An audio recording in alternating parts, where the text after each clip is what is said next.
In today's video, I'll show you how to edit your website on HostGator. The process only takes a few minutes, and I'll guide you step by step so you can update your site with ease. First, open your browser and go to HostGator.com. At the top right corner, click Sign In. Enter your HostGator login details and you'll be taken to your dashboard. Once logged in, look for the section labeled Hosting or My Account. This is your hub for managing all your websites on HostGator. Next, click on the Websites tab. Here, you'll see a list of all your sites hosted with HostGator. Find the website you want to edit. Once you've selected the site, look for the Edit Site option.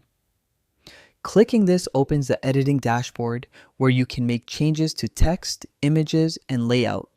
While editing, always preview your changes before publishing. This helps you catch mistakes and make sure everything looks the way you want. If your website is built on WordPress and you've installed the HostGator WordPress plugin, you'll have additional tools for editing. This plugin makes it easy to update content, tweak settings, and manage your site more efficiently. Inside the plugin, you can quickly adjust menus, add new pages, or update blog posts. It's designed to save you time and give you a smooth editing experience. And that's it. You now know how to edit your website on HostGator. Remember to save your work as you go and update your site regularly to keep it fresh and engaging. Thanks for watching and happy editing.